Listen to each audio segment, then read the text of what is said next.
All right. So I was thinking the other day about a lot of things, and I'm not going to list all of the things that I was pondering about up here, but one of the things that came into my awareness is what is important to me? Like, what's truly important to me? What is important enough that I would orient my thoughts, words, and actions around that thing or those things? And I landed on this thing of sharing one's own vulnerable truths, if you will, perspectives as another word. And the reason why I landed on that, I'm going to get into that, but I want to just stop and talk about something I'm noticing within the greater collective of people that I know, people that just I hear talking about, their own experiences and whatever it is that they're going through. There's a common denominator within all of these people's experiences and ways that they're talking about their lives. And that is, they either don't know what's important to them, important to the degree that they would orient their thoughts, words, and actions around it, or they're unwilling to powerfully step into that and begin to really do the dirty work of figuring out, how am I living? How would I like to be living? And what am I going to do about it? And it's that last part of what I'm going to do about it. Now, when we get to the action stage of any kind of change that we want to be making, a common speed bump is, well, I don't know how to do that. I don't know what it'll look like. I want to be a different version of myself that has, these specific traits. Maybe I want to be more confident. I want to be more outgoing. I want to be less anxious, but I don't know how to get there. This is going to be a sort of template. Now, I want to be clear that just because I'm providing a sort of template or a way of thinking about this doesn't mean that it's going to take all of the discomfort away. Disclaimer, you're going to have to get comfortable with the uncomfortable. And before I dive into this, I want to clarify that becoming comfortable with the uncomfortable does not mean undergoing unnecessary suffering or such a degree of suffering or pain that you can't handle it. As an example, a lot of us associate rolling up out of bed and going to a job that we hate as necessary suffering, when in actuality it really isn't. And I know that that's an unpopular opinion, but you do have the power to change what it is that you're allocating your attention and energy towards. It may not be an overnight process, but if you don't admit that something needs to change because it's not working for you, because it's causing you pain, then you're never going to get anywhere. It's just going to be you spinning your wheels in the mud. You're not going to go anywhere. So, do not mistake, moving forward, do not mistake when I say get comfortable with the uncomfortable with you're going to have to do a bunch of stuff that you hate. And while a lot of the discomfort that you're going to experience is going to feel difficult to move through, there will be a breakthrough point, and it will be better. To give you a grounded example of this before I move forward so you really understand. When you work out, it hurts. But after you work out and after that recovery period, you feel a little bit stronger, you feel better. But let's say you break a bone or something because you're doing too much in whatever way. The pain that you experience as a result of the injury, or running on an injury, or working out with an injury, is not the same as the pain and discomfort that you're going to experience as a result of undergoing the natural organic process of something that is for growth. Now that we have that out of the way. When we think about who we would like to be and what that would look like, there can be a lot of points of resistance that come up with that. Of, well, I don't know how to do that. I'm not in the right environment to do that. These people around me, what will they think if I do that? Oh, I don't want to make a fool of myself. I'm afraid of looking stupid. all of these different kinds of things, right? Okay. I want to organize my thoughts in relation to this next part because there's several things I want to touch on, and I want to make sure that I don't lose anybody. And if I lose people, that's fine, but I want to minimize that as much as possible.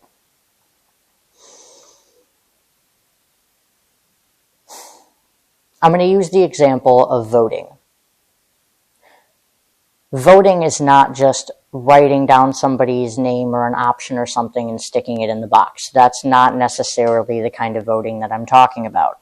That's a much more simplistic way of voting. It's a sort of hands-off way of voting. Well, my experience is in your hands. I'm just voting for the best, what I believe is, the best potential candidate to take care of my well-being. When that is the most irresponsible thing that one could do. And I'm not talking about political stance, although you could apply it to this as well, but that's another video. And I don't know if I'm going to be really talking about politics on here because that's not really my thing. So, when I talk about voting, I mean, what are you directing your attention and therefore your energy towards? And why? That's what we're talking about. So to vote in this experience as a human being, when you say, well, I want to vote for this new version of myself that I don't really know all the ins and outs of. I don't know who I'm going to be without my anxiety. I don't know who I'm going to be without my depression. I don't know who I'm going to be if I succeed in this thing. I don't know who I'm going to be if I fail at this thing. None of that matters as much as you feel that it does, because the change that you will undergo as a result of allocating your attention and energy towards the things that you actually feel are important, all of the changes that you're already envisioning will come as a result of that. It's inevitable. So stop focusing on the end, because what we need to focus on is right now. Right now, every day that you wake up, what are you putting your attention and energy towards? And does that match up with the sort of experience that you would like to be having? As an example, let's say you want to travel, but every day you wake up and you keep telling yourself, well, we don't have enough money to do that, and we know that's just so far off, and I have to do all of these things that I hate doing in order to get there. Sure, that's a way that you could go about it, but is that really important to you? Or rather, let me phrase it this way. Are you placing more importance on the way that you think that you have to do things than you are your own emotional experience, your own physical health, your own mental health? Because it doesn't matter how much money you have, because by the time that you amass that amount of material wealth, everything else will be shit. And I'm not saying that to speak evil on anybody or say, oh, you know, you got to do it in this specific way. In fact, I'm talking about the opposite. I'm talking about injecting some creativity into this. Because the way that we are taught to go after the version of ourselves that we want to be, and the things, activities, careers that we want to be doing, it's all wrong. You cannot hate yourself into a version that you love, is a really good example. So start off with identifying what is really important to you.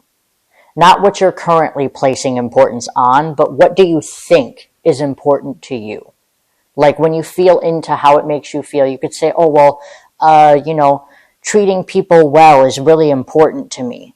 And you could consciously say that to yourself and identify that. And yet when you examine the reality around you that you're living every day, maybe you're standoffish with people. Maybe you are shitty with people. Okay, well then there's a mismatch. Because if you just said that this is important to you, the action and the words need to line up. You need to vote for that with your actions and words. And if you're not doing that, then you're not going anywhere. You're not going in the direction that you want to be going in.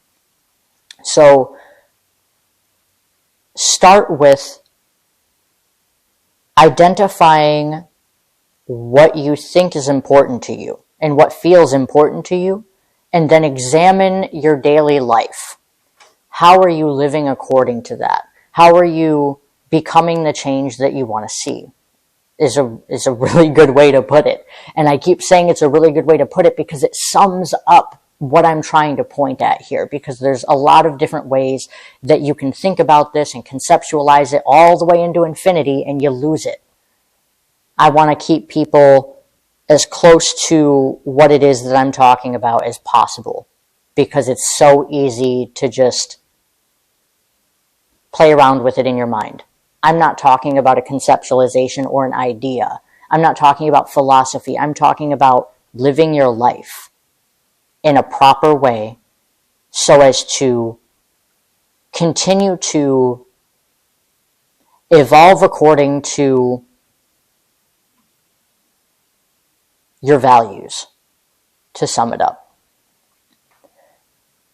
So what do you value? What is important to you? Really take the time to evaluate that. And then identify how you are not living according to that and what it would look like for you to live according to that. Now I'm getting to the point where I want to talk about my own experience in relation to this. It's important to me to not just listen to other people or to project my own opinions out. It is really both. I'm feeling an importance of engaging with people in the reality of where they are and all of the different variables and facets that go into that. So we tend to want to view people as either black or white, and they are not that. People are not either or. It's like, oh, either you're nice or you're mean. Like, no. We are all a multitude of different emotions, and we could call them versions of ourselves. Oh, I have a version of me that's, introverted, or a version of me that's extroverted, or a version of me that's, really ambitious, and a version of me that's, really team-oriented. Like, we can have multiple versions of ourselves, and we do. Not just we can, but we do. And I just want to draw your awareness to that, because we tend to think that this thing of like, oh, different versions of ourselves, that's like a multiple personality disorder. That's just a label, and that label is really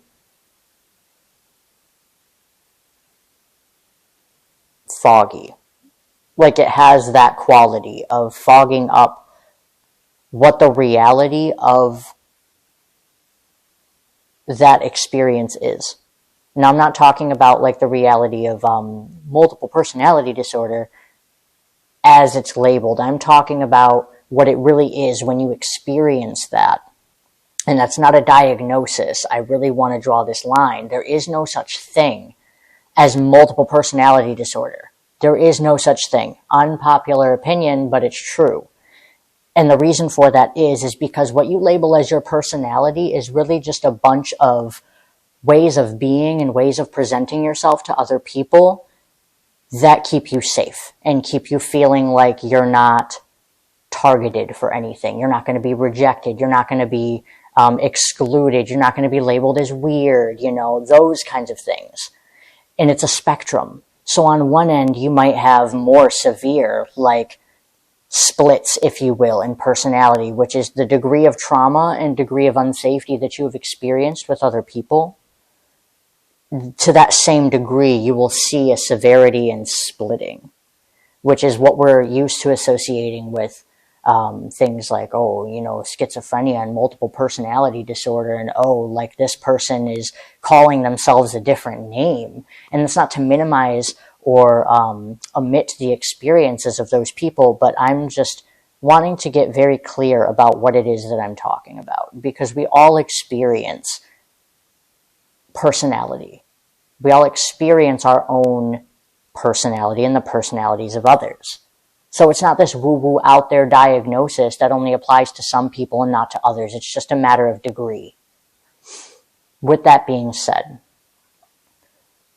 how this plays into what I'm voting for is, I'm voting for a more conscious and aware society, because society is the sum of its parts, and we are all a part of society. Therefore, we all make up society. Therefore, the quality of life of every individual becomes the quality of life of the society as a whole. So if everybody is on this hamster wheel of, I just have to do things I don't want to do, what do you think that that does to the society at large? And what do you think that that does to people who cannot fit into that? They're excluded. They are told that they're, lazy, or they're not working hard enough, or they're not the way that they need to be. And that makes people feel like they don't belong here, but that couldn't be further from the truth. It's this really thick sort of group mentality that's been put on all of us to behave towards one another in a certain way based on other people's perceptions that have been passed down, and maybe even half-baked perceptions that we've derived from other people. Now, where this ties in to the core of what I feel is important, it's important to listen to people, and it's important to broadcast your own perspectives. Not either or. It's important to recognize that we are all undergoing constant change as a result of being in the environment that we're in, the people that we're around, the things that we think, the things that we like, the things that we dislike. The problem becomes, as a result of the unawareness of how to navigate the labels or the filters, as it were, that we're putting onto our environment, onto ourselves, onto other people.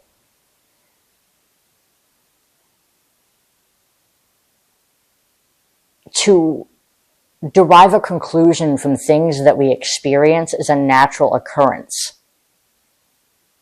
But that's only the first part. You then have to go, okay, well, I made a judgment about this person, or I made a judgment about this situation, or I think the world is this kind of way. And then we become rigid, and we only want it to be that way. We want it to be black and white. But as I said before, it's not that. So what I feel is important is to throw this open-mindedness into the hub of things. And as a result, we are now able to go, okay, this and that are true. It's not that you're mean, it's that, okay, I now have context for how you got that way. That's not crazy. That's not hard to follow. That's just not like fairy woohoo kind of shit. That's real. Okay, I can see how you got that way. All right, well, somebody told you that you were unimportant when you were growing up, that your voice didn't matter, so now you behave in these kinds of ways. You feel like nobody gives a fuck about you, even if you're surrounded by people that really do give a fuck about you. But unless you understand how you were wired to perceive things in that way, you're not going to be able to undo what was done. And it's important to undo that, because so long as you're walking through the world pretending to be smaller than you are, not pretending as though like it's minimizing, but if you really understood and you really saw things for as they were, you wouldn't feel that way. You wouldn't be placing that label on what you're placing that label on. You would be much more malleable and flexible in your way of thinking. It wouldn't be, oh, well, I guess they just don't like me. It's, no, okay, so I'm feeling like they don't like me because, maybe they're standoffish or whatever.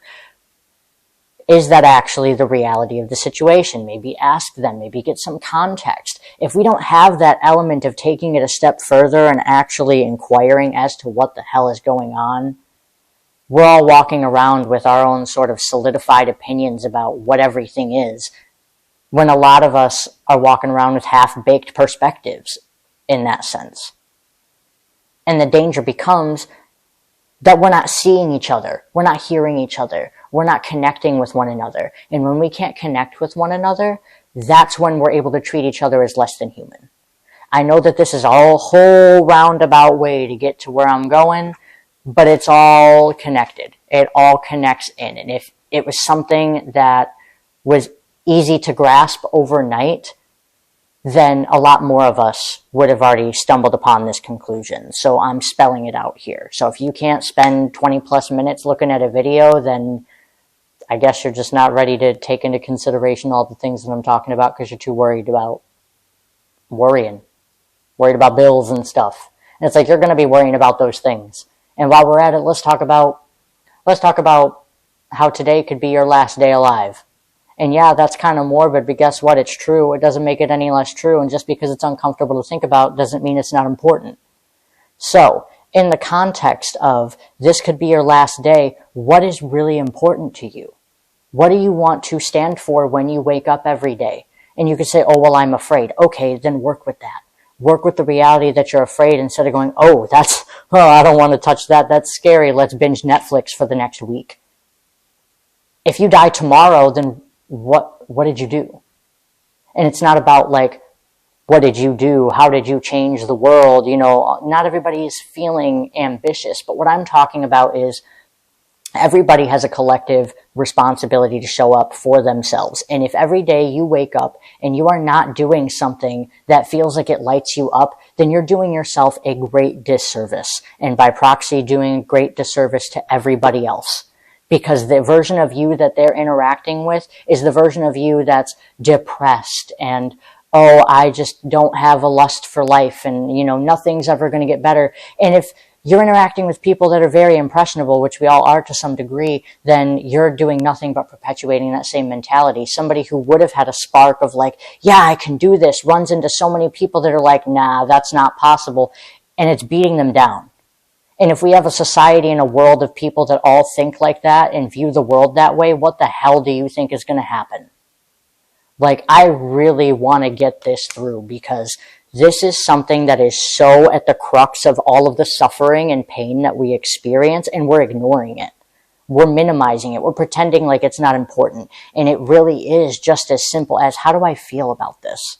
Why do I feel this way about this? Honest inquiry, not lying to oneself, not lying to other people. And it's okay if that's a two-step process, if you need to be honest with yourself and then be honest with other people at a later date. That's fine. But the fact of the matter is that this has to be taken into consideration. This has to be thought about. This has to be focused upon.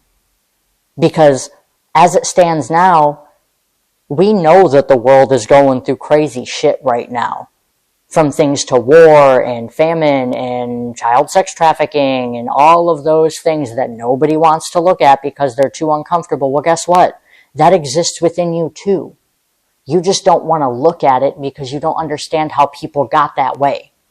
And I'm not saying that that's something to be idolized by any means, but I'm saying that there is a rhyme and a reason for it. There is a way that those people were treated and conclusions and perspectives that they derived as a result of the experiences that they had that led them to thinking the way that they do, which led them to feeling the way that they do, which led them to acting the way that they do. And if we continue to just label people as, oh, those are just those kind of people, then you're missing the point. You're missing the point that everybody got the way that they did somehow, and it wasn't overnight. How were they treated? How were they taught to view themselves? How do they view the world? How do they view other people? We gotta wake up. We gotta look at this. Because nothing is going to get better if we don't. And I know that nobody wants to take responsibility for the shitty things that are going on within themselves and within other people. And I'm not saying you need to try to go and be Captain Save-A-Ho and pick up other people and say, come on, I'm just going to do your work for you, because it doesn't work that way.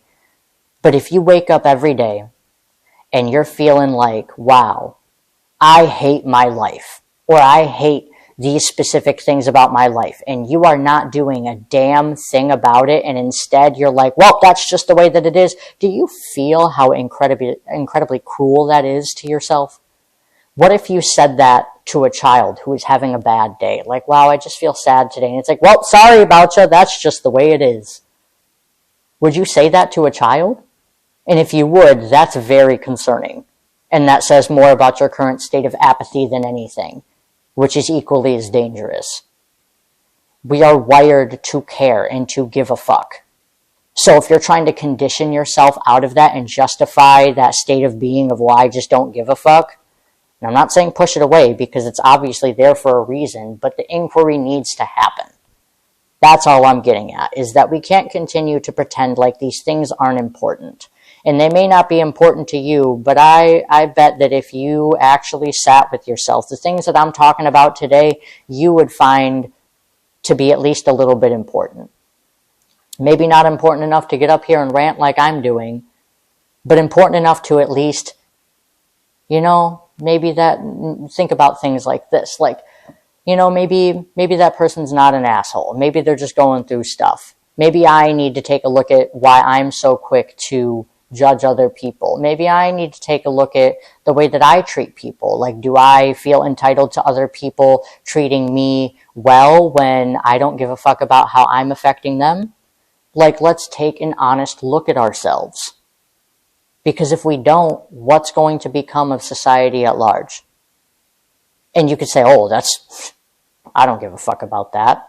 And it's like, then you're really ignorant to the position that you find yourself in. Truly. And after all this, I'm not really sure what more I could say to make that more clear to you. So, yeah, that's my rant. I find that it's important to be sharing perspectives and to be hearing other people, because if we don't, it's like we're walking through the world blind and wondering why we're running into shit and why we're experiencing pain. It doesn't come from nowhere. Your body's constantly communicating to you. Your emotions are communicating to you what feels good and what doesn't. We've just been conditioned to ignore it because other people are like, well, that's just the way it is. So it's like, oh, well, this adult, when I'm a child, says that that's just the way that it is, so I guess my emotions are wrong. That's the message that a lot of us got, is that our emotions are wrong. The way that we feel about things is wrong. We don't need to explore. We just need to ask somebody who knows better. And I'm not sitting up here saying that I do know better, but where are we if we don't look at shit? Like, I'm not sitting up here professing to have the answers to everything, but I'm going to talk about how dirty it is until we clean it up. Like, obviously something's not working right with the world if there's still things like war. Obviously there's something wrong if we can still hurt each other without caring that we're hurting each other. And a lot of people are like, oh, people are sensitive. Yeah, they are, and they should be. Sensitivity is not a bad thing. Let's say if I put my hand on a hot stove and I can feel that, I'm sensitive to that. So if somebody causes me emotional pain and I feel that and I respond to that, and you label me as sensitive, you're damn right I'm sensitive, but don't mistake that for something that shouldn't be. People don't need to get tougher skin. They need to have more love and acceptance and support. Because guess what? Everybody who's like, oh, you just need to toughen up. You were robbed of your ability, not even ability, what's the word I want here? You were robbed of your comfortability with your emotions. You were taught that you needed to toughen up and that your emotions were too much, or your sensitivity was too much for the people around you that were not willing to open themselves up to being more kind and more compassionate and more receptive to the experiences of other people. Being strong is being able to hold all of that sensitivity and find solutions that work for everybody. Being strong is not pretending that you don't feel hurt when you do. You feel hurt because that's the natural state of your body, is to respond in that way to things that cause it pain, that are not in alignment for you, so to speak.